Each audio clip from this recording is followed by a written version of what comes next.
یہ تو ہے بات مشورے کی. ایک مسئلہ بھی وہاں درپیش ہے.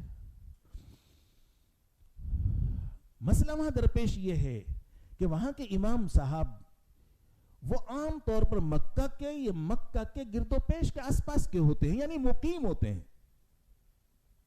اور مقیم ہونے کے باوجود وہ ظہر کے 4 فرضوں کے بجائے 2 فرض پڑھاتے ہیں, عصر کے 4 فرضوں کے بجائے 2 فرض پڑھاتے ہیں. تو حنفی حضرات کے لیے ایک بہت دشوار کن مسئلہ ہے. کسی نے وہاں شوق میں تو پہنچ گیا, لیکن مسئلہ وہاں درپیش یہ ہے کہ وہ امام صاحب بجائے 4 رکعتوں کے 2 رکعتیں پڑھا رہے ہیں. وہ عصر کی 4 رکعتوں کے بجائے 2 رکعتیں پڑھا رہے ہیں. ہمیں اعتراض نہیں کرنا, وہ اپنے مسلک کے مطابق صحیح کرنا ہے, لیکن ہمیں یہ دیکھنا ہے کہ ہمارے مسلک کے مطابق صحیح ہو رہا ہے کہ نہیں ہو رہا. وہاں ہم کس کس کے رنگ میں رنگیں گے, اس بات سے سوچ کر چلے. تو وہاں مسئلہ یہ اہم درپیش ہوتا ہے کہ امام صاحب مقیم ہونے کے باوجود ظہر کے 4 فرضوں کے بجائے 2, عصر کے 4 فرضوں کے بجائے 2 فرض پڑھتے ہیں. اور ظاہر ہے کہ جس کے اوپر 4 فرض ہوں وہ پڑھے 2 تو کیسے ادا ہوں گے؟ اس کے تو ادا ہی نہیں ہوں گے, اس کی تو نماز ہی نہیں ہوگی. تو حجاج اکرام شوق میں وہاں پہنچ گئے اور بجائے 4 کے 2 پڑھ لی. اس شوق کے اندر ان کی نماز ہی نہیں ہوئی. تو ایسا شوق جس کے اندر نماز ہی نہ ہو تو ایسے شوق کی تکمیل نہیں کرنی چاہیے. تو اس واسطے مسئلہ یہ ہے, حنفی حضرات کے لیے دشوار مسئلہ ہے. دوسرے حضرات اپنے مسلک کے مطابق عمل کریں, اس سے ہمیں کوئی بحث نہیں اور نہ ہمیں کوئی اعتراض ہے, نہ اعتراض کرنا ہے, بلکہ ہمیں یہ دیکھنا ہے کہ ہماری نماز صحیح ہوتی ہے کہ نہیں ہوتی. تو اس واسطے وہاں مسئلہ یہ ہے, بہتر یہی ہے, بلکہ کرنا یہی چاہیے کہ آپ ظہر کی نماز اپنے خیمے میں ادا فرمائیں ظہر کے وقت میں جماعت سے, اور عصر کی نماز اپنے خیمے میں عصر کے وقت میں جماعت سے ادا فرمائیں. یہ ہے میدان عرفات کا مسئلہ. دوسرا تیسرا مسئلہ وہاں اہم ترین چیز جو ہے وہ ہے وقوف عرفہ. میں نے عرض کیا کہ وقوف عرفہ کا وقت زوال کے بعد سے شروع ہو گیا, زوال کے بعد سے شروع ہو جاتا ہے.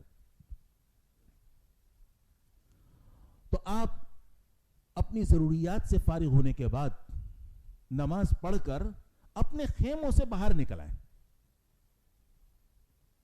خیموں میں ہوں گے, خیموں سے باہر نکل آئیں.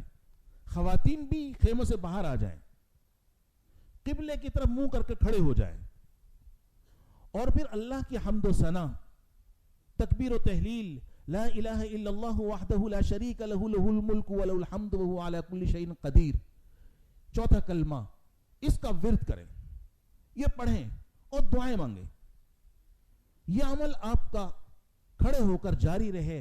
تھک جائیں بیٹھ جائیں, بیماری کا خطرہ ہو تھوڑا سا سائے میں آ جائیں, پھر دھوپ میں چلے جائیں, جتنی دیر ممکن ہو کھڑے ہو کر دھوپ میں یہ عمل آپ کا جاری رہے. جب آپ کو تھکاوٹ ہو تھوڑی دیر بیٹھ جائیے, اندیشہ ہے بیماری کا سائے میں آ جائیے, خیمے میں آ جائیے. خواتین بھی اسی طرح یہ عمل کریں, کھڑے ہو کر کھلے آسمان میں کھڑے ہو کر گڑ گڑانا اور مانگنا. یہ ہے سنت وقوف عرفہ کا عمل. یہاں تک کہ عصر کی نماز کا وقت ہوگا. عصر کے بعد میدان عرفات پر اللہ جل جلالہ کی رحمت موسلادھار بارش کی طرح برستی. یہ انتہائی قیمتی وقت ہوتا ہے. اس وقت آپ گڑ گڑا کر دعا میں مشغول رہیں, اپنے لیے دعائیں مانگیں, اپنے بیوی بچوں کے لیے, اپنے ماں باپ کے لیے, بہن بھائیوں کے لیے, عزیز و اقارب کے لیے, امت مسلمہ کے لیے, خصوصاً اپنے ملک کے لیے. گھر امن ہے, سب جگہ امن ہے. گھر میں امن نہیں تو کہیں بھی امن نہیں. خوشی خوشی آئے گھر میں اور گھر میں طوفان تھا, ساری زندگی اجیرن ہو جاتی ہے. تو اس واسطے اپنے گھر, یہ ملک ہمارا گھر ہے, اس کے لیے دعا کیجیے. تو وہاں مستقل تنہا دعا مانگیے, اجتماعی دعا مانگیے, ایک ساتھی مانگتا رہے, سب آمین کہتے رہے. اپنی تنہا دعا مانگنے کی فکر کیجیے, دوسرا مانگنے لگے. یہ عمل آپ کا جاری رہے یہاں تک کہ غروب آفتاب ہو جائے, سورج چھپ جائے, اس وقت تک یہ عمل آپ کا جاری رہنا چاہیے. یہاں بھی بہت معذرت سے میں عرض کروں گا کہ یہاں بھی وہ آپ کا ٹریول ایجنٹ اور فلاں فلاں وہ کہے گا گاڑی میں بیٹھ جاؤ. آپ اللہ سے جڑے ہوئے ہیں, وہ اٹھا کر گاڑی سے جوڑے گا کہ نہیں میدان عرفات میں, میدان عرفات میں ہو. یاد رکھیے وہاں اپنا ایک ماحول ہے. مسجد میں بیٹھا باتیں کر رہا ہو, کوئی ایک مسجد میں دعا کر رہا ہو, اٹھا کر دعا والے کو باتوں میں لگا دو. مسجد میں ہو بھائی, مسجد میں, یہ کیا بات ہے؟ تو اس واسطے اس کی فکر کیجئے کہ آپ کا عمل یہ مستقل عمل سورج چھپنے تک رہنا چاہیے. یہ عمل مستقل ہے. وہ ہم چلے جائیں گے, گاڑی بھی مل جائے گی, جہاں جانا ہے وہاں بھی چلے جائیں گے, لیکن جس کام کے لیے آئے اس پر توجہ آپ کی اس طرح رہنی چاہیے. یہ مسئلہ نہیں ہے, یہ دراصل وہاں کے ایک انتظامی خلل کی طرف توجہ دلائی ہے. میں نے انتظامی خلل کی طرف توجہ دلائی ہے. اس طرح لوگ کرتے ہیں, ہوتا یوں ہے. تو اس واسطے یہ آپ کا عمل مستقل جاری رہے. یہ تیسرا عمل میں نے عرض کیا ہے, یہ آپ کا وقوف اس انداز سے ہونا چاہیے. چوتھی بات یہ ہے کہ یہ عمل آپ کا مغرب تک رہے. مغرب سے پہلے کوئی شخص میدان عرفات کی حدود سے باہر نہ جائے, میدان عرفات کی حدود سے باہر نہ نکلے. حدیث میں فرمایا کہ اگر کوئی شخص بالکل یہی جو آج صورتحال ہے, آپ نے اس کی طرف نشاندہی فرمائی کہ اگر کسی کا اونٹ گم ہو جائے, جس کی سواری گم ہو جائے, اونٹ سواری تھی نا, تو وہ گم ہو جائے, اس کی تلاش کے لیے بھی باہر نہ جائے. اگر جائے اور پھر اگر وہ سورج غروب ہونے سے پہلے واپس نہیں آیا تو جرمانہ ایک جانور ذبح کر دے. اس کو ایک جانور ذبح کرنا واجب ہے. تو یہی وہ سواری ہے جس پر آپ نے تنبیہ فرمائی, جس کو آدمی کا احساس رہتا ہے. فرمایا کہ نہیں, اس کو لینے کے لیے بھی نہ جاؤ. تو معلوم چلتا ہے کہ غروب وہاں ہو, اس سے پہلے کوئی باہر نہ جائے. آپ حضرات تو ماشاءاللہ گروپ کی صورت میں ہوں گے, لیکن بعض لوگ گروپ کی پابندی نہیں کرتے, یا بعض گروپ ہی ایسے ہوتے ہیں یا نوجوان از خود انفرادی حج کر رہے ہوتے ہیں, تو وہ پہلے سے نکلنے کی, دوڑنے کی, بھاگنے کی کوشش کرتے ہیں. وہاں باقاعدہ راستے بند کر دیے جاتے ہیں گاڑیاں لگا کر, کسی کو جانے نہیں دیا جاتا. تو اس واسطے جب تک غروب آفتاب نہ ہو جائے اس وقت تک کوئی باہر نہ جائے. پانچویں بات یہ ہے وہاں سے متعلق, اللہ جل جلالہ کا حکم یہ ہے کہ آج مغرب کا وقت تو یہاں ہو لیکن نماز یہاں نہ ہو. نماز آج آپ نے یہاں نہیں پڑھنی مغرب کی, نہ یہاں پڑھنی ہے میدان عرفات میں مغرب کی نماز پڑھنی ہے, نہ راستے میں پڑھنی ہے. آج اللہ کا حکم یہ ہے کہ یہ نمازیں آپ کو مزدلفہ میں جا کر پڑھنی. ساری زندگی عمل کرتے رہتے ہیں نا, ساری زندگی عمل کرتے, پھر وہ عبادت کیا بن جاتی ہے؟ عادت بن جاتی ہے. ساری عبادت عادت بن جاتی ہے. جب حج کے لیے جاتا ہے تو یہ چیک کیا جاتا ہے کہ یہ عادی ہے یا عبادت کرنے والا ہے. یہ چیکنگ چل رہی ہے کہ یہ عبادت کرنے والا ہے یا عادت پر ہے, یہ چیکنگ چل رہی ہے. تو اس واسطے وہاں حکم یہ کہ مغرب کی نماز نہیں پڑھنی وہاں. تو اس واسطے کوئی حاجی یہ تصور نہ کرے مغرب کا وقت ہو گیا چلو یہی نماز سے فارغ ہو جائیں, تو وہاں تو حکم اللہ چلے گا. تو اس واسطے آج حکم یہی ہے, اس واسطے آج یہاں مغرب کی نماز نہیں پڑھیں گے. آپ مغرب کی نماز مزدلفہ میں پڑھیں گے, اور پڑھیں گے بھی عشاء کے وقت. اور بھی میں عرض کرتا ہوں, تو یہ 5 باتیں وہ ہیں جو میدان عرفات سے متعلق, ان کا آپ ضرور لحاظ رکھیے, خیال رکھیے. اپنے بزرگوں سے ہم نے ایک چھٹی بات بھی سنی, وہ یہ فرماتے تھے, اور ایک حقیقت ہے,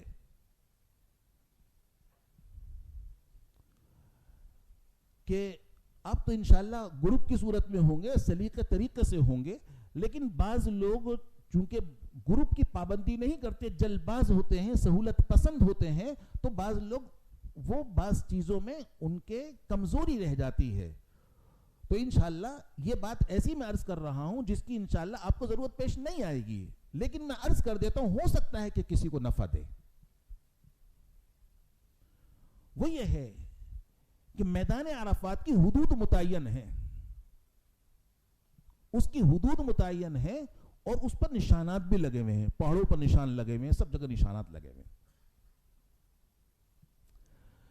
بعض مرتبہ بعض ناواقف لوگ یا کسی مجبوری میں کوئی شخص میدان عرفات کی حدود کے باہر خیمہ لگا لیتا ہے.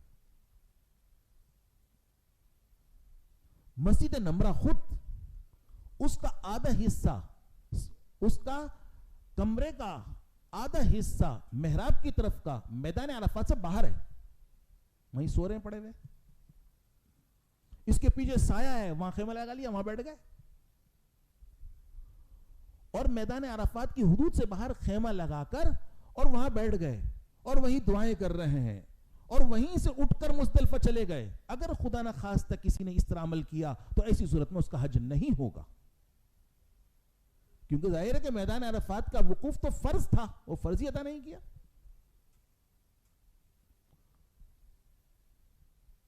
تو اس واسطے اس بات کا خیال رکھنے کی ضرورت ہے کہ ہمارا خیمہ ہے کہاں. اگر خدا نہ خواستہ کسی کے ساتھ اس طرح کا قصہ پیش آ گیا ہے تو اس کے لیے ضروری ہے کہ وہ عصر کے بعد مغرب سے گھنٹہ آدھا گھنٹہ پہلے قریبی میدان عرفات کی حدود میں آ جائے، قریبی حدود میں آئے اور وہاں آ کر وہاں وقوف کرے اور غروب سورج ہونے کے بعد، سورج کے غروب ہونے کے بعد وہاں سے جائے، وہاں سے نکلے. یاد رکھیے کہ اگر کوئی شخص باہر ٹھہرا رہا اور باہر کے باہر ہی چلا گیا اور تھوڑی دیر کے لیے بھی میدان عرفات کی حدود میں نہیں آیا تو ایسی صورت میں اس کا حج نہیں ہوگا، ساری کی کرائی محنت برباد ہو جائے گی. یہ وہ چھٹی بات ہے میدان عرفات سے متعلق. انشاءاللہ آپ کو اس کی ضرورت پیش نہیں آئے گی، لیکن ہو سکتا ہے اس سے کسی کو نفع ہو، تو اس واسطے میں نے عرض کر دیا. 9 تاریخ کو آپ مغرب کا وقت ہونے کے بعد وہاں سے روانہ ہوں گے، نماز پڑھے بغیر وہاں سے روانہ ہوں گے اور اب آپ کو جانا ہے مزدلفہ. مزدلفہ جائیں گے. پہنچتے پہنچتے عشاء کا وقت ہو جاتا ہے، رات کا آخر حصہ ہو جاتا ہے، یقینی طور پر عشاء کا وقت ہو ہی جاتا ہے، رات دیر ہو جاتی ہے. وہاں پہنچنے کے بعد آپ سب سے پہلا یہ کام کریں گے، عشاء کا وقت ہو چکا ہوگا تو اب وہاں جا کر آپ نماز پڑھیں گے مغرب اور عشاء کی ملا کر عشاء کے وقت میں. مغرب اور عشاء کی نماز ملا کر عشاء کے وقت میں پڑھنا یہ واجب ہے، یہ واجب عمل ہے. اور یہ تنہا نماز پڑھا یا اپنی جماعت کر رہا ہے یا امام حج کے پیچھے پڑھا ہے، ہر حال میں ملا کر پڑھنا ہے اور عشاء کے وقت میں پڑھنا.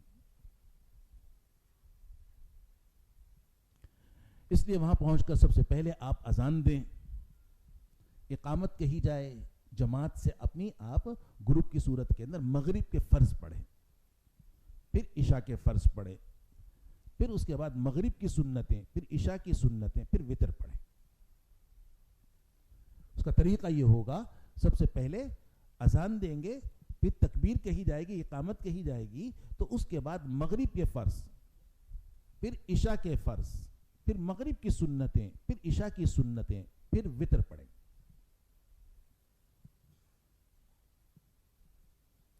تھکے ہوئے ہوں گے، ملا کر پڑھیں گے. وہیں اقامت نہیں ہوگی، اقامت ایک اذان ایک ہی اقامت ہوگی. اس کے بعد کچھ دیر آپ آرام کر لیجئے. دیر ہو گئی ہوگی کافی، کچھ دیر اپنی ضروریات سے فارغ ہو کر کچھ آرام کر لیجئے. لیکن یاد رکھیے کہ ساری رات سو کر نہ گزاریے. یہ رات بعض وجوہ سے، بعض اعتبار سے شب قدر سے بھی افضل رات ہے. تو اس واسطے یہ رات سونے کی رات نہیں، بلکہ یہ عبادت اور اللہ کے سامنے رونے کی رات ہے. تو آخری شب میں اٹھ جائیے، آخری شب میں اٹھ جائیے، تہجد پڑھیے، دعائیں مانگیے. جب فجر کا وقت ہو جائے اور یقین ہو جائے کہ فجر کا وقت ہو گیا ہے تو پھر اذان دے کر فجر کی نماز آپ پڑھیں گے. بعض مرتبہ یہاں بھی معلم وہ جلد بازی کرتا ہے اور وہ رات ہی کو فجر کی نماز پڑھوا دیتا ہے. ہمیں کوئی حج نہیں کروائے گا, ہمیں خود کرنا ہے. تو حاجی صاحب اس بات کے منتظر نہ رہیں کہ صاحب معلم آئے گا ہمارا ہاتھ پکڑ کر لے جائے گا, سب کی خود ہی فکر کرنی ہے. تو اس واسطے جب اطمینان ہو جائے کہ واقعتاً فجر کا وقت ہو گیا ہے تو اس کے بعد اب آپ اذان دے کر فجر کی نماز پڑھیں گے.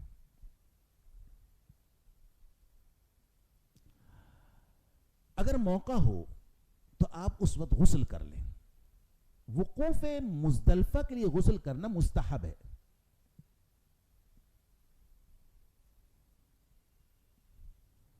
فجر کی نماز پڑھنے کے بعد بہت جلدی ہوگی, بھاگم بھاگ ہوگی, گاڑیاں جا رہی ہوں گی, لوگ نکل رہے ہوں گے, لیکن آپ کو ایک ضروری کام کرنا ہے, وہ ضرور کر کے جائیے, اس کو نہ چھوڑیے. وہ ہے وقوف مزدلفہ. وقوف مزدلفہ کا مسنون طریقہ یہ ہے کہ فجر پڑھنے کے بعد قبلے کی طرف منہ کر کے کھڑے ہو جائیں, اللہ کی حمد و ثنا, تکبیر و تہلیل, دعائیں مانگے. اور یہ دعا کا قبولیت کا انتہائی اہم وقت ہے. حضور اکرم صلی اللہ علیہ وسلم نے فرمایا کہ بعض دعائیں میں نے میدان عرفات میں اللہ کی بارگاہ میں پیش کی تو اس کی قبولیت کا کوئی وعدہ نہیں فرمایا گیا, جب وہی دعائیں میں نے مزدلفہ میں وقوف مزدلفہ کے وقت پیش کی تو فوراً قبول ہو گئی. تو اس واسطے یہ انتہائی قبولیت کا وقت ہے. آپ کو وہاں آدھا گھنٹہ ملے, 20 منٹ ملے, جو بھی وقت ملے, نماز کے بعد اس طرح آپ وقوف مزدلفہ کھڑے ہو کر کیجئے. لوگ کہتے تھے ٹھہرے ہوئے تو وقوف ہو گیا, چلو, لیکن سنت طریقے سے کرنا حج مبرور کی علامت ہے نا.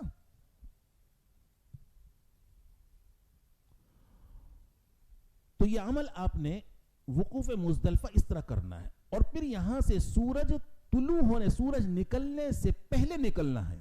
روانگی ہوگی آپ کی سورج نکلنے سے پہلے. مزدلفہ سے منی کے لیے روانہ ہوں گے. آج 10ویں تاریخ ہے, لیکن ایک کام اور آپ کو رات ہی کو کرنا ہے یہاں مزدلفہ میں. وہ یہ ہے کہ آپ اپنے ساتھ کنکریاں چن لیں, وہاں سے کنکریاں لے لیں, چنے کے دانے کے برابر یا کھجور کی گٹلی کے برابر اپنے ساتھ 70 کنکریاں لے لیں, جو آپ کو 10ویں 11ویں 12ویں اور 13ویں تاریخ کو جمرات شیطان کو مارنے کے لیے کام آئیں گی. تو اپنے ساتھ آپ 70 کنکریاں یہیں سے لے لیں. اس میں آسانی ہے تو اس واسطے 70 کنکریاں لے لیں. وہ پہاڑی ہیں, بہت پڑی ہوئی ہوتی ہیں کنکری, آپ چن لیجئے وہاں سے. اور یہ عمل صبح آپ کو موقع نہیں ملے گا, رات ہی کو یہ کام کر لیں. حجاج اکرام پہ دھوتے ہیں اس کو, ٹھیک ہے دھو لیں, لیکن یاد رکھیے کہ پاکی جو ہوتی ہے نا, پاکی دھونے سے بھی ہوتی ہے, پاکی دھوپ پڑنے سے بھی ہوتی ہے. دھوپ میں کوئی چیز رہے تو بھی پاک ہو جاتی ہے, مٹی ہے تو اس کو پلٹ دو تو بھی پاک ہو جاتی ہے. تو پاکی کے مختلف طریقے ہوتے ہیں. تو اس واسطے بس وہ عام طور پر حجاج اکرام اس کو دھوتے بھی, ٹھیک ہے, ایک اپنے مزاج کی بات بھی ہوتی ہے, لیکن کنکریاں وہاں سے آپ لے لیں صاف. اب آپ مینا کے لیے روانہ ہوں گے. آج 10ویں تاریخ ہے, سورج نکلنے سے پہلے یہاں سے روانگی ہوگی. آپ مینا پہنچ جائیں گے. مینا پہنچنے کے بعد 10ویں تاریخ کو آپ نے مینا میں 3 کام کرنے, ترتیب سے 3 کام کرنے ہیں. پہلا کام ہے بڑے شیطان کو کنکری مارنا, نمبر 2 قربانی کرنا, نمبر 3 سر کے بال کٹوانا یا منڈوانا. ان تینوں کاموں کو ترتیب سے کرنا واجب ہے. اس ترتیب کو اگر کسی نے بدل دیا تو ایسی صورت کے اندر جرمانے میں ایک جانور ذبح کرنا واجب ہو جائے گا. تو ترتیب واجب ہے.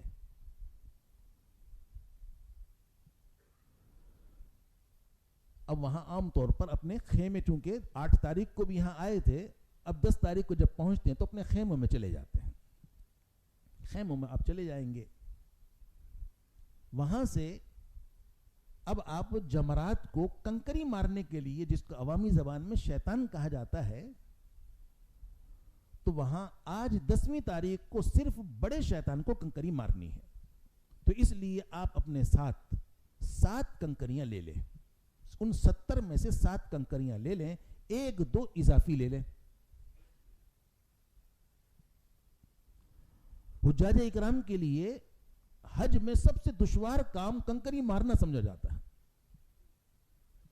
لیکن الحمدللہ اب اس میں بہت سہولت ہو گئی ہے،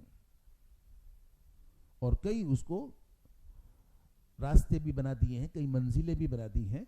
تو اس واسطے ہجوم تو ہوتا ہے، لیکن کوئی خطرے اور اندیشی کی بات نہیں ہوتی، چونکہ حجاج اکرام اس کو اپنے لیے ایک مشکل مرحلہ سمجھتے ہیں. تو اس واسطے عام طور پر کمزور لوگ اور بڑی عمر کے حضرات وہ جوانوں سے کنکری لگوا دیتے ہیں، اور خواتین اپنے مردوں سے کنکری لگوا دیتی ہیں. یاد رکھیے، خود کنکری نہیں ماری اور دوسرے سے کنکری لگوائی، خود نہ مارنے کی وجہ سے ایک دم دینا واجب ہو جائے گا. یہ واجب عمل ہے، اس کو چھوڑنے کی وجہ سے ایک جانور ذبح کرنا واجب ہوگا. تو اس لیے مرد، جوان مرد جو ہیں وہ کنکری 10ویں تاریخ کو سورج طلوع ہونے کے بعد زوال تک افضل وقت ہے، زوال سے لے کر غروب تک جائز وقت ہے، مغرب کے بعد سے لے کر ان کے لیے مکروہ وقت ہے. تو اس واسطے ان کو چاہیے کہ دن میں کنکری ماریں. کمزور ہیں، خواتین ہیں، رچ زیادہ ہے تو رات کو کنکری ماریں، تو رات کو کنکری ماریں. ان کے لیے رات کو ضعیف اور خواتین کے لیے رات کو مارنا بلا کراہت جائز ہے، اور صبح صادق سے پہلے مارنا ضروری ہے. تو اس لیے اب آپ آ جائیے جمرات میں. یہاں آ کر جو بڑا شیطان ہے اس کے پاس اس طرح کھڑے ہو جائیے 6-7 ہاتھ کے فاصلے پر. پہلے تو ایک پتلا سا وہاں پلر سا ہوتا تھا، اب تو ایک بہت بڑی دیوار بنا دی ہے، ایک بڑا حلقہ ہے اس کا. آپ 6-7 ہاتھ کے فاصلے پر کھڑے ہو جائیے اور اپنے سیدھے ہاتھ کی شہادت کی انگلی اور انگوٹھے کے درمیان کنکری پکڑ کر اس طرح بسم اللہ اللہ اکبر وللہ الحمد رغما للشیطان ورزا للرحمن کہہ کر کنکری ماریں. کنکری کو اس طرح پکڑیں گے، تکبیر کہتے ہوئے کنکری ماریں. بسم اللہ اللہ اکبر وللہ الحمد رغما للشیطان ورزا للرحمن. بڑے نام والے اللہ، بڑے اللہ کا بڑا نام، اس سے میں مارتا ہوں. تمام تعریفیں اسی کے لیے، شیطان کو ذلیل کرنے کے لیے، اللہ کو راضی کرنے کے لیے، شیطان کو ذلیل کرنے کے لیے. رضا الرحمن، یہ اللہ کو راضی کرنا. رغما للشیطان، شیطان کو ذلیل کرنا. یہ تکبیر سکھائی گئی ہے. تو اس واسطے کنکری کو اس طرح پکڑا، آپ نے تکبیر کہتے ہوئے کنکری ماری، اور اس حلقے میں گرنی چاہیے کنکری. وہ اس کے ارد گرد ایک منڈیر سی بنی دیوار بنی ہوئی ہے، کنکری آپ کی اس میں گرے، اور ہر کنکری پر آپ تکبیر کہہ کر کنکری مارے. پوری یاد نہ رہے تو کم سے کم بسم اللہ اللہ اکبر کہہ لیں، یہ کہہ کر کنکری مارے. اکٹھی کنکری نہیں پھینکیں. اگر آپ نے اکٹھی کنکری پھینکی تو ایک کنکری شمار ہوگی، 6 اور مارنی ہوں گی. آپ نے کنکری ماری اور کنکری آپ نے دیکھا کہ وہ اس دائرے میں نہیں گئی، کہیں اور گر گئی ہے، تو اس کے بدلے میں دوسری مارے. اس واسطے میں نے عرض کیا کہ 7 کے علاوہ 2-3 اپنے ساتھ لے لیں. وہاں سے گری پڑی کنکریاں نہ اٹھائیں، وہ سب اللہ کے ہاں مسترد اور مردود ہیں، تو اس واسطے وہاں سے نہیں اٹھائیں گے.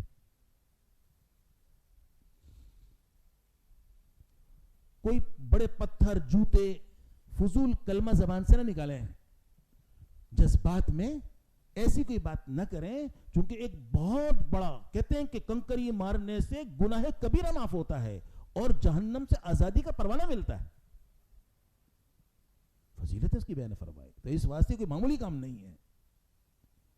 تو اس واسطے کنکری ماریں اور تکبیر کہہ کر ماریں. 7 آپ کنکریاں ماریں گے.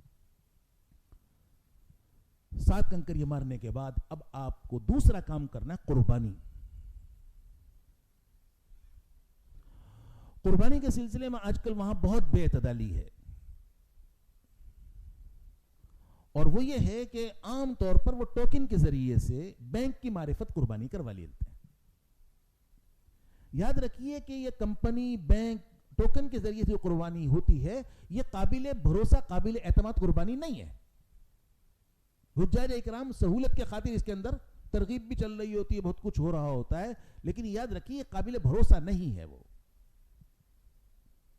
وجہ اس کی یہ ہے، سب سے بڑی بات یہ ہے کہ حضور اکرم صلی اللہ علیہ وسلم نے اپنے دست مبارک سے خود قربانی فرمائی، تو قربانی کا مسنون طریقہ یہ ہے کہ اپنے ہاتھ سے کرے، کم سے کم اپنے سامنے کروائے۔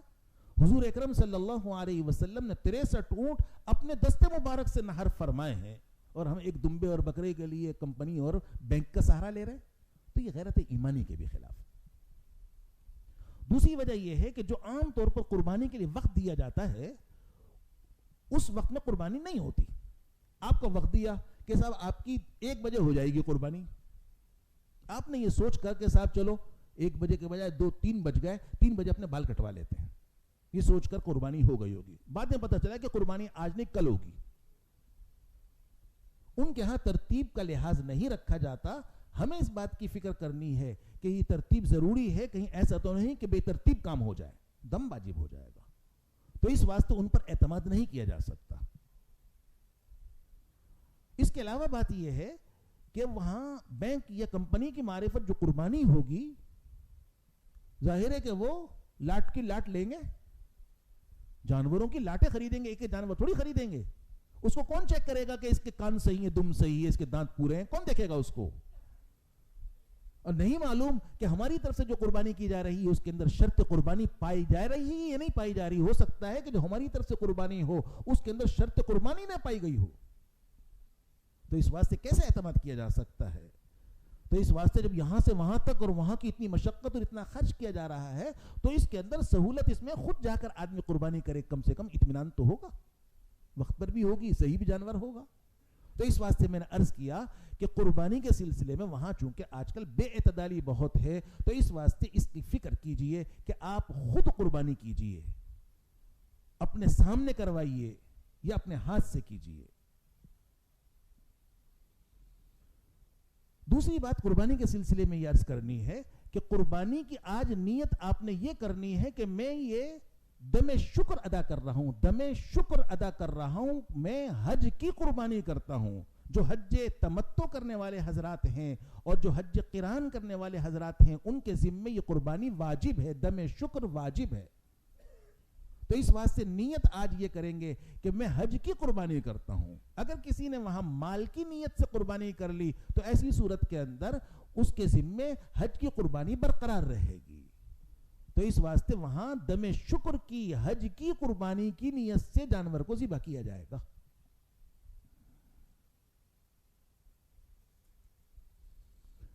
یہ ہے میدان، یہ مینا کے اندر دوسرا کام 10ویں تاریخ کو آپ نے کرنا ہے، اور یہ ہے قربانی۔ اس کے بعد تیسرا کام آپ نے کرنا ہے، سر کے بال منڈوانے یا کٹوانے ہیں۔ میں نے عرض کیا تھا کہ مردوں کے لیے بہتر اور افضل یہ ہے کہ سر کے بال منڈوا لیں، اور اگر کسی کے لمبے بال ہیں سنت کے مطابق اس نے رکھے ہوئے ہیں، اسی طرح خواتین ہیں ان کے لیے متعین ہے کہ وہ سر کے بال کٹوائیں گی۔ اور مسئلہ میں نے عرض کر دیا تھا کہ سر کے چوتھائی حصے میں سے ایک ایک پورے کے برابر اس نشان سے تھوڑا سا بڑھا کر کاٹنا یہ واجب ہے، اور پورے سر کے بالوں میں سے ایک ایک پورے کے برابر کاٹنا یہ سنت اور مسنون عمل ہے، مسنون عمل ہے۔ تو اس واسطے آپ پورے سر کے بالوں میں سے ایک ایک پورے کے برابر بال کاٹیں۔ عام طور پر خواتین وہ بالوں میں سے ایک لٹ پکڑ کر جو کٹوا لیتی ہیں، اور اگر اس میں چوتھائی کے سر کے بالوں میں سے بال نہیں آئے تو ایسی صورت میں یہ واجب ادا نہیں ہوگا، اور ایسی صورت میں دم دینا واجب ہو جائے گا، ایک جانور ذبح کرنا واجب ہو جائے گا۔ اس لیے پورے سر کے بالوں کو کھول کر آگے یا پیچھے لٹکا لیں، اور پھر اس کے چھوٹے بڑے تمام بالوں میں سے ایک ایک پورے کے برابر اس نشان سے تھوڑا سا بڑھا کر کاٹیں، تو اس سے یہ واجب ادا ہو جائے گا۔ جب یہ تیسرا کام کر لیا تو اس کے بعد وہ احرام جو بندہ تھا، جو پابندیاں لگی تھیں، وہ سب پابندیاں ختم ہو گئی، سوائے ایک پابندی کے اب نہا دھو کر آپ سلے ہوئے کپڑے پہن لیں۔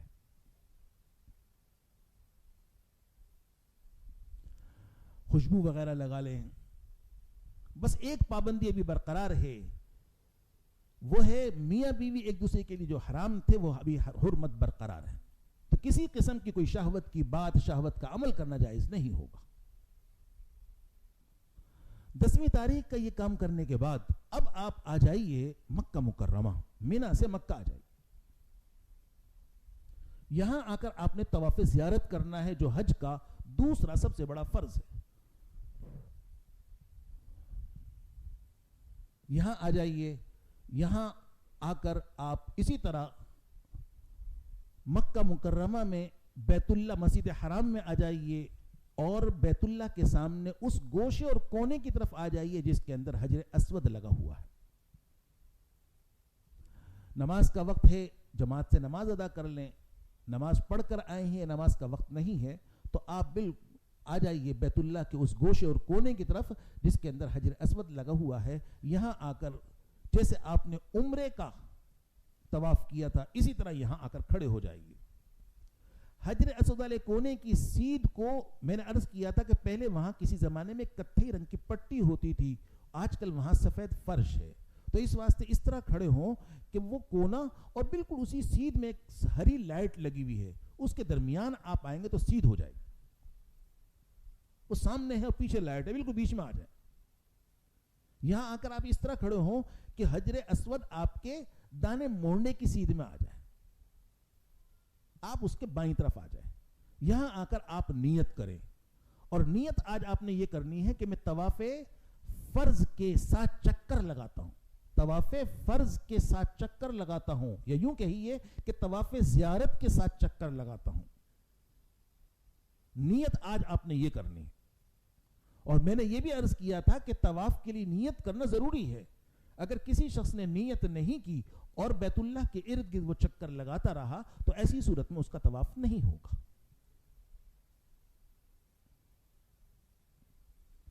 تو اس لیے یہاں آ کر آپ نے نیت کر لی کہ میں طواف زیارت کے 7 چکر لگاتا ہوں۔ آج احرام کی چادریں تو ہے نہیں تو اس واسطے موڈا کھولنا تو ہے نہیں، تو نیت کرنے کے بعد اب بالکل حجر اسود کی سیدھ میں آ جائیے۔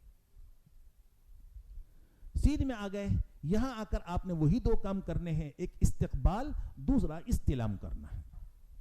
استقبال کا طریقہ میں نے عرض کیا تھا کہ دونوں ہاتھوں کو کانوں تو اٹھا کر تکبیر کہتے ہوئے بسم اللہ اللہ اکبر لا الہ الا اللہ وللہ الحمد والصلاۃ والسلام علی رسول اللہ کہہ کر ہاتھ چھوڑ دیں، کانوں تک ہاتھ اٹھا کر تکبیر کہتے ہوئے ہاتھوں کو چھوڑ دیں گے، استقبال ہو گیا۔ اس کے بعد آپ نے استلام کرنا ہے، اور اگر آج آپ کو موقع ملتا ہے تو آپ استلام حجر اسود کا بوسہ لے کر کیجئے، کیونکہ خوشبو کی تو پابندی ہے نہیں، احرام نہیں آج۔ اگر بوسے کا موقع نہیں ملتا آپ ہاتھ لگائیے، ہاتھوں کو چومیے، اور اگر اس کا بھی موقع نہیں ملتا دور سے اشارہ کر کے بسم اللہ اللہ اکبر کہہ کر ہاتھوں کو چوم لیں۔ لیکن میں یہاں عرض کروں گا کہ کسی کو دھکا مکہ دے کر، کسی مسلمان کو تکلیف پہنچا کر ہرگز یہ عمل نہ کرے، اور خاص طور پر خواتین سے میں عرض کروں گا اس موقع پر کہ خواتین اس کے اندر بہت زیادہ، خصوصاً ہمارے پاکستانی خواتین اس میں بہت بے باک ہوتی ہیں، وہ حجر اسود کا بوسہ لینے کے لیے مردوں کے ہجوم میں گھس جاتی ہیں اور مردوں کے بیچ میں بھچی ہوئی ہوتی ہیں، دب رہی ہوتی ہیں، لیکن ان کی یہ خواہش ہوتی ہے کہ کسی طریقے سے حجر اسود کا بوسہ لیا جائے۔ یاد رکھیے کہ اس طرح کہ مردوں کے بیچ میں ان کا جسم دب رہا ہو، بھچ رہا ہو، مس کر رہا ہو، اس طرح بوسہ لینا یہ جائز نہیں بلکہ یہ حرام ہے، یہ حرام عمل ہے، لیکن ان کی اپنی اس خواہش کو پورا کرنے کے اندر گھسی ہوئی ہوتی ہے۔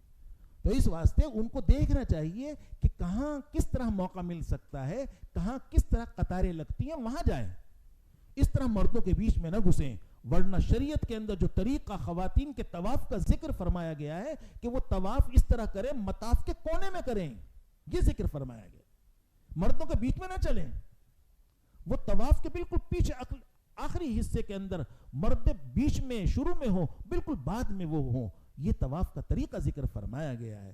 چلو مردوں کے ساتھ اگر کر رہی ہیں، مردوں سے بچ کر کر رہی ہیں تو چلو اس کی گنجائش، لیکن اس طرح حجر اسود کا بوسہ لینے کے لیے یا اس طرح کوئی اور ملتزم پر چمٹنے کے لیے مردوں کے بیچ میں گھسنا ہرگز جائز نہیں. انتہائی یہ اپنے عمل کو برباد کرنا ہے. اس واسطے اپنی حرمت کا بھی خیال رکھیے، شریعت کی حرمت کا بھی پاس رکھیے اور اپنے ملک کا بھی خیال کیجیے. اس میں بہت زیادہ احتیاط کی ضرورت ہے. یہ کہ حجر اسود کا بوسہ لینا ایک مستحب عمل ہے، اور کسی نے اگر حجر اسود کا بوسہ نہیں لیا، دور سے استلام کر لیا تو وہ کافی ہے، وہ کافی ہے. اور وہی کہتے ہیں کہ قیامت کے دن حجر اسود کے اندر جس نے استلام کیا ہوگا اس کی وہاں تقدیر لکھی ہوئی ہوگی، وہ گواہی دے گا. بقول حضرت علی رضی اللہ تعالی روایات میں آتا ہے، تو وہ استلام سے بھی ہو جائے گا مسئلہ حل. تو اس واسطے وہاں آپ طواف زیارت کے لیے آئے ہوئے ہیں، تو ایسی صورت کے اندر وہاں حجر اسود کی سیدھ میں کھڑے ہو کر آپ نے استقبال کر لیا. دوسرا استلام کرنے کے بعد اب آپ چکر لگائیں گے، اپنے بائیں طرف بیت اللہ، اس کے دائیں طرف گھومنا شروع کریں گے، اس طرح چکر لگائیں گے. اور میں نے عرض کیا تھا کہ ہر طواف کے اندر 7 چکر ہوتے ہیں، اور ہر چکر حجر اسود والے کونے سے شروع ہوتا ہے اور حجر اسود والے کونے پر ختم ہوتا ہے. پہلے 3 چکروں میں طواف زیارت کے پہلے 3 چکروں میں طواف زیارت کے پہلے 3 چکروں میں مرد رمل کریں گے، پہلوانوں کی طرح ذرا اکڑ کر، ایڑی اٹھا کر، مونڈے ہلاتے ہوئے سینہ نکال کر چلیں گے. رش بے پناہ ہوتا ہے، تو اس واسطے یہ صورت بنا لیں، بس کسی کو تکلیف نہ پہنچے.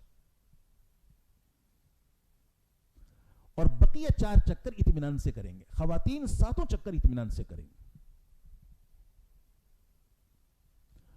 جب حجر اسود والے کونے کے پاس سے گزرے تو چلتے چلتے استلام کرے، بسم اللہ اللہ اکبر کہہ کر ہاتھوں کو چوم لے. موقع ملتا ہے ہاتھ لگا کر ہاتھوں کو چوم لے. اس سے پہلے رکن یمانی ہے. اگر آج آپ کو موقع ملتا ہے رکن یمانی کے استلام کا، تو چلتے چلتے دونوں ہاتھ لگائیں. یوں جا رہے ہیں آپ، یوں لگا لیں ہاتھ، یا صرف دایاں ہاتھ بایاں ہاتھ نہیں لگائیں گے، دور سے اشارہ نہیں کریں گے، اس کو نہیں چومیں گے، اس کی طرف اشارہ کر کر ہاتھوں کو نہیں چومیں گے. یہ سب بدعت ہے، اس سے منع کیا گیا. یہ وہ ہے. تو اس واسطے وہاں تو صرف دونوں ہاتھ لگانے ہیں، یا ایک ہاتھ دایاں لگانا ہے، بایاں بھی نہیں لگانا، دور سے بھی اشارہ نہیں کرنا، اس کو چومنا بھی نہیں ہے، اور ہاتھوں سے اشارہ کر کبھی نہیں چومنا ہے. اس کو بدعات لکھا ہے. تو اس واسطے یہ عمل نہیں کریں گے. اگر موقع مل جائے، یہاں بھی عرض کروں گا، کسی مسلمان کو دھکا مکہ دے کر ہرگز یہ عمل نہ کریں.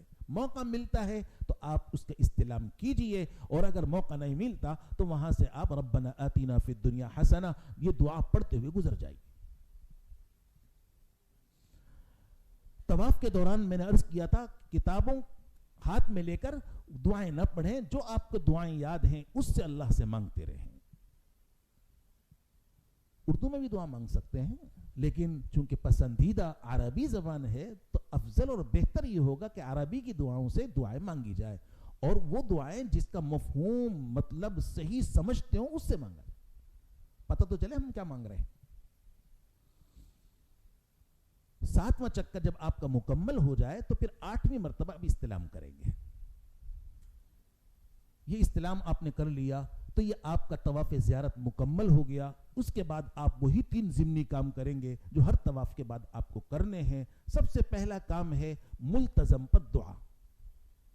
میں نے عرض کیا تھا کہ ملتزم نام ہے بیت اللہ کے دروازے اور حجر اسود والے درمیانی دیوار کا نام، اس کا نام ملتزم ہے. اگر آج آپ کو موقع ملتا ہے تو آپ ملتزم پر دعا چمٹ کر کیجئے. اس طرح ہاتھ پھیلا کر، سینہ لگا کر، گڑ گڑا کر وہ دعا کی قبولیت کا اہم ترین مقام ہے. یہاں بھی میں عرض کروں گا، کسی مسلمان کو دھکا مکہ دے کر، وہاں کا آسان سا گر یہ کہ آپ لائن میں لگ جائیں، بس کھڑے ہو جاؤ. کتنی دیر مانگے گا؟ ہمارے دعا مانگنا تو فٹافٹ ہی ہوتی ہے نا. 1 سیکنڈ لگاتا ہے، دعا کرا نکلا، دعا کرا. وہ 10 20 50 کے بعد بھی نمبر 3 منٹ میں آ جاتا ہے، آ ہی جاتا ہے وہ نمبر. اس کو مانگنا یہ ہے کہ جاب نہیں ہے، جاب مل جائے، گاڑی نہیں ہے، گاڑی مل جائے، چلو آگے ہو گئی دعا. تو اس واسطے وہاں دھکا نہیں، وہاں باقاعدہ چمٹ کر اس طرح آپ کھڑے ہوں گے، آپ کا نمبر آ جائے گا. بس وہاں کھڑا ہونا، نمبر آنا ہے، دھکا نہیں دیں. دھکا دیں گے تو آپ باہر جائیں گے، آپ کا نمبر ہی نہیں آئے گا، گناہ الگ سے ہوگا. تو اس واسطے وہاں چمٹ کا دعا، ہاتھ سینہ چمٹائیں، اس سے سینہ لگائیں، ہاتھ پھیلائیں، پھر مانگیں. وہ دعا کی قبولیت کا اہم ترین مقام. لیکن اگر موقع نہ ملے تو اس کے قرب و جوار میں قریب میں کہیں جگہ مل جائے، اس کی سیٹ میں دعا مانگ لیں. یہ پہلا کام ہے. دوسرا کام ہے مقام ابراہیم پر 2 رکعتیں پڑھیں گے. اور اس کا طریقہ بھی میں نے عرض کیا تھا کہ وہ حضرت ابراہیم علیہ السلام کا نقش پا جو قریب میں ہی شوکیس کے اندر نصب ہے، لگا ہوا ہے، تو اس کے قریب میں اس طرح کھڑے ہوں کہ آپ کا منہ بیت اللہ کی طرف ہونا چاہیے. بیت اللہ کی طرف منہ ہونا چاہیے. وہاں اس کا خاص خیال رکھیں. وہاں اللہ کے نبی نے ورنہ صفے سیدھی کرو ورنہ دل ٹیڑے ہو جائیں گے. وہاں پہنچے تو کہا گول کر دو، ورنہ سیدھی کرو ورنہ دل ٹیڑے ہوں گے. وہاں کہا گول کر دو. معلوم چلتا ہے کہ وہاں بیت اللہ کی عظمت یہ ہے کہ وہاں گول کر دو، اس کی طرح منہ کر لو. تو اس واسطے بالکل گول صفے بنی ہوئی ہوتی ہیں، چاروں طرف سے بنی ہوئی ہوتی ہیں. تو اس واسطے اس کا خیال رکھیے. وہاں یہ اس واسطے مرض کرو، وہاں اس طرح کی چیزیں دیکھنے کو بہت ملتی ہیں کہ یہ پتہ نہیں کیا ہو رہا ہے. تو آپ وہاں مقام ابراہیم پر 2 رکعت طواف کا 2 گانا، 2 رکعت تحیت الطواف پڑھتا ہوں کہہ کر نیت کریں گے. پہلی رکعت کے اندر قل یا ایھا الکافرون، دوسری کے اندر قل اللہ شریف پڑھیں. دوسری صورتیں بھی پڑھ سکتے ہیں. اس کے بعد اب آپ تیسرا کام ہے زمزم پی لیں. تو اس کے اندر اس کو معمولی نہ لیں، پیاس نہیں ہے چھوڑو، نہیں، وہاں زمزم پینا ہے، خوب پینا ہے. یہ مومن کی علامت ہے. مومن کا پیٹ اس کو قبول کرتا ہے. منافق تو اچھو آ جاتا ہے، اس کو فوراً اچھو پیا نہیں جاتا.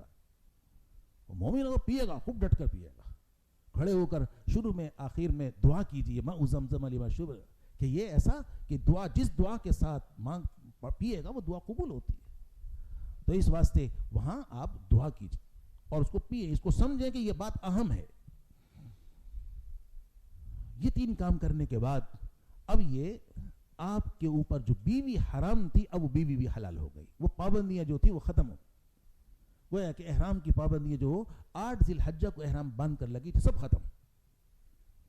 اس کے بعد آپ نے سعی کرنی ہے. آپ حج کر رہے ہیں حج تمتع، تو حج تمتع کرنے والا طواف زیارت کے بعد حج کی سعی کرتا ہے. تو یہ وہ موقع ہے کہ حج کی سعی طواف زیارت کے بعد کر رہا ہے، جبکہ قران کرنے والا طواف زیارت کے بعد نہیں کرتا بلکہ طواف قدوم کے بعد حج کی سعی کرتا ہے، جو میں نے عرض کیا تھا.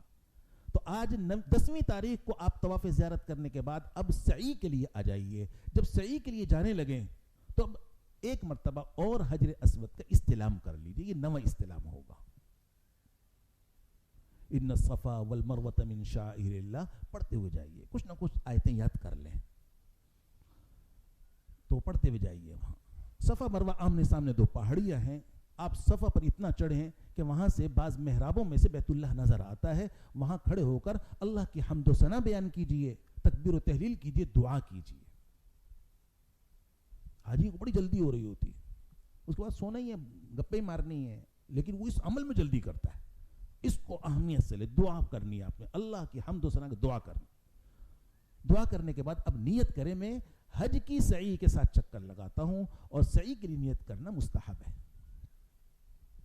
اب صفا سے مروہ کی طرف چلیں گے. آپ بیچ میں ہرے ستون آئیں گے. مرد اس کے اندر ذرا تیزی سے قدم اٹھائیں گے، جھپٹ کر چلیں گے، اور جب ہرے ستون گزر جائیں تو پھر اطمینان سے چلیں گے. خواتین اس پورے راستے میں اطمینان سے چلیں گی یہاں تک کہ مروہ پر پہنچ گئے. وہاں بھی آپ بہت پیچھے تک نہ جائیں، کچھ اوپر چڑھیں. وہاں سے بیت اللہ نظر نہیں آتا لیکن پیچھے تک نہیں جائیں گے. وہاں بھی کھڑے ہو کر اللہ کی حمد و ثنا کرنے کے بعد، دعا کرنے کے بعد مروہ سے صفا کی طرف چلیں گے. پھر مروہ سے صفا کی طرف آئیں گے، پھر ہرے ستون آئیں گے، اس کے اندر تیزی سے چلیں گے یہاں تک کہ آپ صفا پر آ گئے. تو صفا سے مروہ 1 چکر ہو گیا. تو مروہ سے صفا 2 چکر، پھر صفا سے مروہ 3 چکر، 7واں چکر آپ کا مروہ پر مکمل ہوگا. تو صفا پر بھی دعا کرنی ہے، مروہ پر بھی دعا کرنی ہے. اور ہرے ستونوں میں آتے ہوئے جاتے ہوئے مردوں کو ذرا تیزی سے قدم اٹھا کر چلنا ہے. خواتین اس پورے عرصے کے اندر اطمینان سے ہی چلیں گی.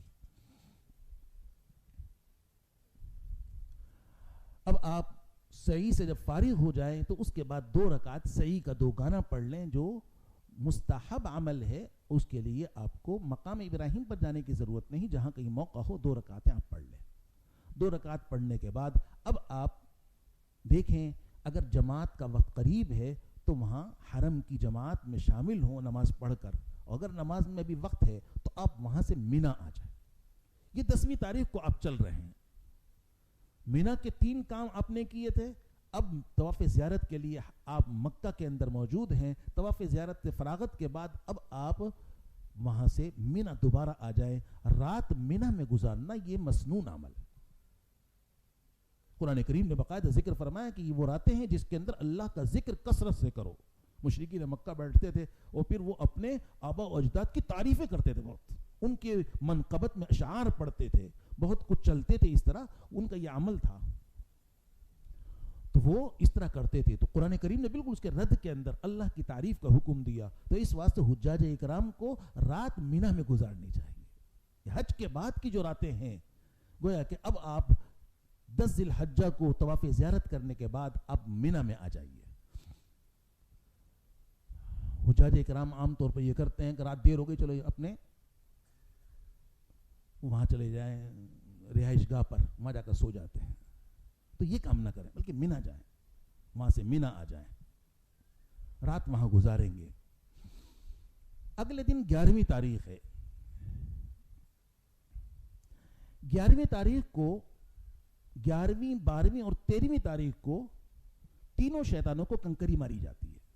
رات آپ مینا میں گزاریں اور رات مینا میں گزاریں گے، فرصت ہوگی، بالکل فارغ ہوں گے، سارا عمل ہو چکا ہے، تو اس واسطے خوش گپیوں میں لگے ہوئے ہوں گے. تو یاد رکھیے قیمتی راتیں ہیں. اس کے اندر آپ کثرت سے درود شریف پڑھیں گے، اس کے اندر کثرت سے تلاوت کریں گے، اس کے اندر کثرت سے استغفار کریں گے. اللہ نے اتنی توفیق دی، یقیناً اس کے مطابق ہم عمل نہیں کر پائے تو اس واسطے استغفار کریں گے. اور موقع ہو بلکہ کوشش کیجئے مینا کی مسجد خیف وہاں بھی جائیے. مسجد مینا کی مسجد مشہور مسجد خیف کہ جس کے اندر 70 انبیاء نے نمازیں پڑھی ہیں. بعض روایات میں آتا ہے کہ 70 انبیاء وہاں مدفون ہیں، نیچے قبرستان ہے. تو اس واسطے وہاں جائیے، آپ کوشش کیجئے وہاں بھی نمازیں پڑھیں. 11ویں تاریخ کو 11ویں 12ویں اور 13ویں تاریخ کو کنکری آپ نے مارنی ہے، جو تینوں شیطانوں کو ماری جائے گی، جس کے مارنے کا وقت زوال کے بعد شروع ہوتا ہے، ظہر کے بعد.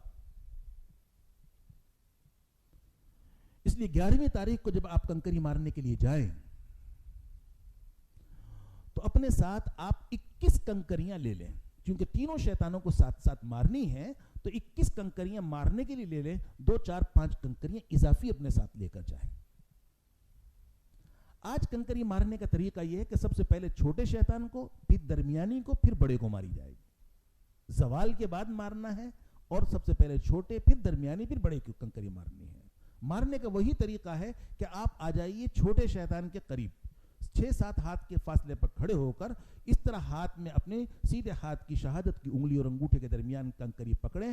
بسم اللہ اللہ اکبر وللہ الحمد رغما للشیطان ورزا للرحمن کے کر کنکری پھینکیں. اس طرح پھینکیں کہ اس حلقے دائرے میں گرے کنکری. ایک ایک کر کنکری ماریں اور ہر کنکری پر تکبیر کہیں.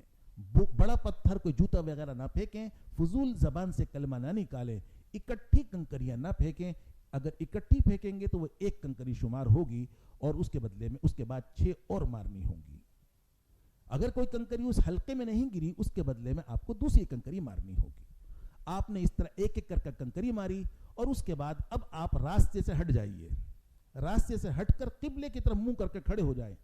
قبلے کی طرف منہ کر کر کھڑے ہو جائیں اور پھر دعا مانگیں. چھوٹے شیطان کو کنکری مارنے کے بعد راستے سے ہٹ کر قبلے کی طرف منہ کر کر آپ نے دعا کرنی ہے. یہ بھی دعا کی قبولیت کا وقت، خاص مقام ہے یہ بھی. یہ کرنے کے بعد اب آپ آ جائیے درمیانی شیطان کے پاس. یہاں بھی اسی طرح کھڑے ہو کر آپ ایک ایک کر کنکری ماریں، ہر کنکری پر تکبیر کہیں اور پھر 7 کنکریاں مارنے کے بعد اب آپ راستے سے ہٹ کر دعا کیجیے. اس کے بعد بھی دعا کرنی ہے آپ. پھر اس کے بعد آپ آ جائیے بڑے شیطان کے پاس. یہاں آ کر بھی آپ ایک ایک کر کنکری ماریں، ہر کنکری پر تکبیر کہیں، لیکن 7 کنکریاں مارنے کے بعد یہاں دعا نہیں کرنی. اب نکلتے ہوئے اپنے خیموں میں آ جائیے. میں نے عرض کیا کہ حجاج اکرام بڑے فارغ ہوتے ہیں ان دنوں، وہ جدہ چلے جاتے ہیں تو چلو گھومنے چلتے ہیں جدہ، کیونکہ اب کیا کریں گے، کنکری مار لی تو اب کل دوپہر کو مارنی، اب کیا کریں. تو اس واسطے اپنا ایک پروگرام لے کر جائیں کہ بھی مینا میں ہر رات میں ایک قرآن ختم کرنا ہے, 1,00,000 مرتبہ کلمہ پڑھنا ہے, 1,00,000 مرتبہ استغفار کرنے, پھر بچ جائے پھر دیکھ لیجئے گا. اپنا کوئی پروگرام لے کر جائیں. وہ معلوم طرح کا فارغ ہے. تو اس واسطے وہاں رات وہاں آپ نے گزارنی ہے. اور یہاں پھر میں عرض کروں گا اللہ کی حمد و ثنا اور دعا کے اندر مشغول ہوں, کیونکہ وہاں یہ سارا دیکھا ہوا منظر ہے. اگلے دن 12ویں تاریخ ہے. 12ویں تاریخ کو جو کنکری ماری جاتی ہے وہ بھی زوال کے بعد ماری جائے گی, ایسے ہی جیسے کہ 11ویں کو ماری تھی. وہی مارنے کا طریقہ ہے. اپنے ساتھ آپ 21 کنکریاں مارنے کے لیے 2-4 اضافی کنکریاں لے کر آ جائیے, اور وہاں آ کر سب سے پہلے چھوٹے شیطان کو ایک ایک کر کنکری ماریں, ہر کنکری پر تکبیر کہیں, اس کے بعد آپ دعا کریں. پھر درمیانی شیطان کو کنکری مارے اور پھر ایک ایک ماریں, ہر ایک پر تکبیر کہیں, اس کے بعد 7 کنکریوں کے بعد دعا کیجئے. پھر بڑے شیطان کو کنکری مارے ایک ایک کر ہر کنکری پر تکبیر کہیں, لیکن اس کے بعد دعا نہیں کرنی. اب آپ 12ویں تاریخ کو کنکری مار کر آپ کو اختیار ہے, قرآن کریم نے دونوں کو برابر طریقے سے ذکر فرمایا, اگرچہ حدیث کے اندر 13ویں تاریخ کی کنکری مارنے کو افضل قرار دیا ہے. تو آپ معمول یہی ہے کہ وہاں 12ویں تاریخ کو کنکری مار کر وہاں سے نکل جاتے ہیں. تو مغرب سے پہلے کنکری مار کر وہاں سے مکہ کے لیے روانہ ہو جاتے ہیں. لیکن اگر کسی نے مغرب تک کنکری نہیں ماری اور رات 12 بج گئے تو کنکری ماری تو نکل جائے, تو بھی اس کے لیے اس کی گنجائش ہے. ایسی صورت میں کراہت کے ساتھ اس کی بھی اجازت ہے. لیکن اگر کوئی وہاں ٹھہرا رہا یہاں تک کہ صبح صادق ہو گئی, تو ایسی صورت میں 13ویں تاریخ کی کنکری واجب ہو جائے گی. صبح صادق سے پہلے مار کر اگر کوئی نکلتا ہے تو کراہت کے ساتھ اس کی گنجائش ہے. لیکن اگر صبح صادق ہو گئی تو پھر 13ویں تاریخ کی کنکری مارنا واجب ہوگی. اور 13ویں تاریخ کی کنکری مارنے کا مستحب اور مسنون طریقہ یہی ہے کہ زوال کے بعد ماری جائے, اگرچہ زوال سے پہلے مارنے کی گنجائش کراہت کے ساتھ ہے, اس کی بھی اجازت. لیکن آج کل بہرحال وہاں معمول یہی بن گیا ہے کہ 12ویں تاریخ کو سورج غروب ہونے سے پہلے ہی کنکری مار کر وہاں سے نکل جاتے ہیں اور مکہ آ جاتے ہیں. یہ مینا کی 12ویں تاریخ کا کام مکمل ہو گیا. اب آپ مکہ مکرمہ آ جائیے. جب تک آپ کا مکہ میں قیام رہے تو آپ کثرت سے نفلی طواف کیجئے اور نفلی عمرے کیجئے. زیادہ سے زیادہ کوشش کیجئے نفلی طواف کی, عمرے بھی 2-4 کیجئے. نفلی طواف کا طریقہ, اس کے لیے احرام نہیں ہوتا, اس کے اندر پہلے 3 چکروں کے اندر رمل نہیں ہوتا, اس کے 7 چکروں کے بعد صفا مروہ کی سعی نہیں ہوتی. وہ سادے طریقے پر وہاں آ کر وہ نیت کریں گے, سیدھ میں کھڑے ہو کر استقبال و استلام کریں گے, 7 چکر لگائیں گے, ہر چکر کے اندر حجر اسود کا استلام کریں گے, اس کے بعد 8ویں مرتبہ استلام کریں گے, تو یہ آپ کا طواف ہو جائے گا. اس کے بعد وہی 3 ضمنی کام آپ کو کرنے ہیں. ایک ملتزم بددعا, دوسرا مقام ابراہیم پر 2 رکعت ہے, پھر زمزم پیئیں گے, تو یہ آپ کا نفلی طواف ہو گیا. کوشش کیجیے ہر نماز کے بعد کریں. جیسے آج کل نیچے رش ہوتا ہے, اوپر کر لیں, کون بار بار جاتا ہے, اسی کام کے لیے ہے. تو کوشش کیجیے ہر نماز کے بعد کریں, ورنہ کم سے کم دن میں 3 طواف تو ضرور کیجیے. اور 2-4 کچھ نفلی عمرے بھی کیجیے. اس کا طریقہ یہ ہوگا کہ اب آپ عمرے کا احرام باندھنے کے لیے یا تو جعرانہ جائیں یا پھر مقام تنعیم جائیں, جس کو آج کل مسجد عائشہ کہتے ہیں, جس کو کہتے ہیں چھوٹا عمرہ, اور جعرانہ کو کہتے ہیں بڑا عمرہ, 9 میل کے فاصلے پر ہے. تو وہاں دونوں جگہ عمرے کا جو احرام ہوتا ہے, عمرے کا احرام وہ حرم سے باہر سے بنتا ہے. حج کا احرام حرم سے بنتا ہے. حج چونکہ باہر ہوتا ہے, میدان عرفات میں ہوتا ہے نا, وہ باہر ہے, وہاں ہوتا ہے. اور عمرہ ہوتا ہے حرم میں, احرام بنتا ہے باہر سے, تو اس واسطے اس کے لیے باہر نکلنا ہوتا ہے. تو سب سے قریب ترین باہر جگہ حدود حرم سے مسجد عائشہ ہے. تو اس واسطے مسجد عائشہ جائیے, وہاں جا کر آپ, وہاں بہت انتظام ہوتا ہے ماشاءاللہ, تو وہاں غسل وغیرہ کر کے اپنے ساتھ چادریں لے جائیے اور چادریں باندھیے اسی طرح, اور پھر 2 رکعتیں مسجد عائشہ میں پڑھیں اور نیت کر کے تلبیہ پڑھیں. آپ کا احرام بن جائے گا. آپ آ کر عمرہ ادا کر لیں, عمرہ ادا کر لیں. عمرے میں 3 آپ کو کام کرنے ہوں گے. ایک بیت اللہ کا طواف کرنا ہے، اس کے بعد صفا مروہ کی سعی کرنی ہے، اس کے بعد سر کے بال منڈوا دیں گے تو یہ آپ کا عمرہ ہو جائے گا۔ جب تک آپ کا قیام وہاں ہے تو آپ کوشش کیجئے 2-4 عمرے، لیکن کثرت سے نفلی طواف کریں۔ حدیث میں فرمایا کہ طواف زیادہ کرنا یہ افضل ہے زیادہ عمروں کے مقابلے میں، تو اس واسطے کثرت سے طواف کیجئے۔ اپنی طرف سے بھی کر سکتے ہیں، اپنے عزیز و اقارب کی ماں باپ کی طرف سے بھی کر سکتے ہیں، زندوں کی طرف سے بھی کر سکتے ہیں، مردوں کی طرف سے بھی کر سکتے ہیں۔ طواف بھی عمرہ بھی سب کی طرف سے ہو سکتا ہے۔ یہ آپ جب تک آپ کا قیام ہے اس طرح آپ یہ اپنا عمل جاری رکھیں گے۔ بڑے افسوس سے کہنا پڑتا ہے حجاج اکرام حج کے بعد یہاں سے جب جاتے ہیں ان کے جذبات دوسرے ہوتے ہیں، لیکن جب وہاں پہنچتے ہیں تو ان کے جذبات بالکل بدل جاتے ہیں۔ صورتحال ایسی ہو جاتی ہے کہ وہاں مسجد حرام مسجد نبوی سے اذان کی آوازیں آتی ہیں اور حجاج اکرام وہ بازاروں کے اندر وہ شاپنگ کرتے پھر رہے ہوتے ہیں۔ تو یاد رکھیے کہ مسجد حرام کی ایک نماز 1,00,000 نمازوں کا اجر و ثواب رکھتی ہے، مسجد نبوی کی ایک نماز 50,000 نمازوں کا ثواب رکھتی ہے۔ تو اس واسطے آپ اپنے وقت کو قیمتی بنائیے اور نماز کا اہتمام خوب اچھی طرح مسجد حرام کے اندر فرمائیے۔ اور خاص کر آج کل یہ موبائلوں کا جو سلسلہ ہے، تصویروں کا ہمارے یہاں بھی یہ سلسلہ چل رہا ہے، میں نے اس پر اعتراض بھی کیا اور منع بھی کیا ہے کہ یہ غلط ہے اور 100% غلط ہے کہ یہ تصویریں جو موبائلوں پر بنائی جاتی ہیں اور خاص طور پر وہاں جا کر، یہ بڑی افسوسناک بات ہے، بڑی افسوسناک۔ ہم عمل کے لیے جا رہے ہیں تو عمل کی فکر کیجئے، اپنے عمل کو اللہ کے ریکارڈ میں رکھوائیے۔ آپ کا ریکارڈ میں ہونا آپ کے عمل کو ختم کرتا ہے، اللہ کے ریکارڈ میں ہونا عمل کو محفوظ بناتا ہے۔ عمل کر کے اس کو بھول جائیے، یہ علامت قبولیت ہوتی ہے۔ عمل کر کے بتانا عمل کو برباد کرنا ہوتا ہے۔ تو اس واسطے خاص طور پر وہاں بہت ہی زیادہ بے حرمتی ہو رہی ہوتی ہے، یہ تصویر ہے اور تصویر ہی ہے، تو اس واسطے اس سے بچیے، اس سے مکمل بچیے، اس کا اہتمام کیجئے کہ وہاں گناہ کرنا، گناہ کا جیسے نیکی کا اجر بڑھتا ہے اسی طرح گناہ کا وبال بھی بڑھتا ہے۔ تو بہرحال جب تک آپ کا وہاں قیام رہے پورے آداب سے وہاں رہیے۔ جس دن آپ کی واپسی ہے، اب آپ اگر حج سے پہلے مدینہ طیبہ جا چکے ہیں تو وطن واپس ہوں گے، لیکن اگر آپ حج سے پہلے مدینہ طیبہ نہیں گئے ہیں تو حج کے بعد اب مدینہ طیبہ کے لیے جائیں گے۔ جب آپ مکہ چھوڑنا ہے جس دن آپ کو، تو اس دن آپ ایک طواف کریں گے، اس طواف کو طواف وداع کہا جاتا ہے اور یہ طواف واجب ہے، یہ طواف واجب ہے۔ اس طواف کو جس دن آپ کی واپسی ہے اس دن آپ کو اس کو کرنا ہے، لیکن اس کے کرنے کا طریقہ بالکل سادہ ہے، سادہ طریقہ ہے، یعنی اس کے اندر احرام نہیں ہوتا، اس کے پہلے 3 چکروں میں رمل نہیں ہوتا، اس کے بعد صفا مروہ کی سعی نہیں ہوتی۔ بس آپ آ جائیے جس دن آپ کی روانگی ہے، واپسی ہے، اس دن آپ آ جائیے حرم میں اور وہاں آ کر حجر اسود والے کونے کے سامنے وہاں کھڑے ہو جائیے۔ وہاں کھڑے ہو کر آپ اسی طرح سب سے پہلے نیت کیجئے کہ میں طواف وداع کے 7 چکر لگاتا ہوں۔ نیت کر کے پھر آپ بالکل سیدھ میں آ جائیے، استقبال کیجئے، تکبیر کہتے ہوئے ہاتھ چھوڑ دیجئے، پھر استلام کیجئے۔ استلام کرنے کے بعد اب طواف شروع کیجئے، 7 چکر آپ لگائیں گے، ہر چکر کے اندر حجر اسود کا استلام کریں گے، اس سے پہلے رکن یمانی کا اگر استلام کا موقع ملے رکن یمانی کا بھی استلام کریں گے۔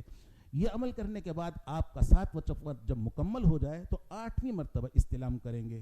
اس کے بعد وہی 3 ضمنی کام آپ نے کرنے ہیں، ملتزم پر دعا کرنی ہے، مقام ابراہیم پر 2 رکعتیں پڑھنی ہیں، اور اسی طرح پھر آپ نے زمزم پینا ہے، اور اس کے بعد بیت اللہ پر آخری نگاہ ڈالے اور اس حسرت کے ساتھ کہ اللہ اس حاضری کو آخری حاضری نہ بنا، بار بار یہاں کی حاضری کی توفیق عطا فرما۔ اس حسرت اور امنگوں کے ساتھ، اس دعا کے ساتھ آپ روانہ ہو جائیے۔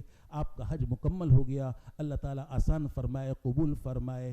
لیکن ایک بات آخر میں عرض کر دوں کہ طواف وداع اگر کوئی خاتون ان ایام کے اندر معذور ہو گئی ہے یا کوئی خدا نہ خواستہ شخص بیمار ہو گیا ہے اور ایسا بیمار ہو گیا ہے کہ اس کے لیے کھڑے ہو کر نماز پڑھنا مشکل ہے، تو ایسی صورت کے اندر طواف وداع ساقط ہو جاتا ہے۔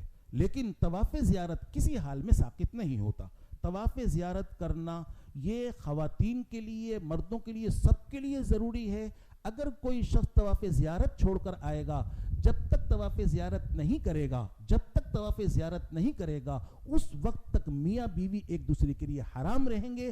اگر وہ صحبت کرے گا تو ایک جانور واجب ہو جائے گا اس پر، ہر صحبت پر ایک جانور بھی دینا واجب ہوگا، تو اس واسطے اس وقت تک یہ حرام رہیں گے. تو اگر خدا نہ خواستہ ایسی صورت کوئی پیش آ جائی کہ جس کے اندر طواف زیارت کرنا خاتون کے لیے مشکل ہو گیا ہے، معذوری کی کیفیت ہو گئی ہے اور اس کے واپسی کے دن ہے، تو ایسی صورت میں وہ اپنی سیٹ کو کینسل کروائے اور بعد کی تاریخ لے. طواف زیارت چھوڑ کر ہرگز نہ آئے. طواف زیارت کرنا ضروری ہے. اگر کسی نے چھوڑ دیا تو ایسی صورت کے اندر جب تک واپس جا کر وہ طواف زیارت نہیں کر لے گی، اس وقت تک میاں بیوی ایک دوسرے کے لیے حرام رہیں گے اور تاخیر کی وجہ سے ایک جرمانہ بھی ادا کرنا ہوگا. لیکن طواف وداع اگر معذوری کی کیفیت ہو تو ایسی صورت کے اندر معاف ہو جاتا ہے. اللہ پاک آسان فرمائے، قبول فرمائے. وآخر دعوانا الحمدللہ رب العالمین. اللہم صلی علی سیدنا مولانا محمد وبارک وسلم علیہ. ربنا ظلمنا انفسنا وان لم تغفر لنا وترحمنا لنكونن من الخاسرین. ربنا آتنا في الدنيا حسنة وفي الآخرة حسنة وقنا عذاب النار. اللهم إنا نسألك رضاك والجنة ونعوذ بك من سخطك والنار. اللهم إنك عفو کریم تحب العفو فاعف عنا. یا ارحم الراحمین ہمارے تمام گناہوں کو معاف فرما. یا اللہ ہمارے والدین، متعلقین، دوست احباب کی کامل مغفرت فرما. یا اللہ پوری امت کی مغفرت فرما، پوری امت کے حال پر رحم فرما. یا ارحم الراحمین حج کے لیے جا رہے، یا اللہ اس سفر کو آسان بنا. یا اللہ حج مبرور کی سعادت سے مالا مال فرما. یا اللہ پورے آداب سے وہاں کی حاضری کی توفیق عطا فرما. یا اللہ ہر مرحلے پر ہماری مدد فرما، دستگیری فرما، رہنمائی فرما، حفاظت فرما. یا اللہ قبولیت والا یہ سفر بنا. یا اللہ بار بار وہاں کی حاضری کی توفیق عطا فرما. یا ارحم الراحمین پیچھے ہمارے بیوی بچوں کی حفاظت فرما، مال و جائیداد کی حفاظت فرما، عزت آبرو کی حفاظت فرما. یا ارحم الراحمین جو لوگ نہیں جا رہے، یا اللہ ان کے لیے بھی وہاں حاضری کو مقدر فرما، اسباب پیدا فرما. ربنا تقبل منا انك انت السميع العليم وتب علينا انك انت التواب الرحيم. وصلى الله تعالى على خير خلقه محمد وآله وصحبه اجمعين. آمين برحمته.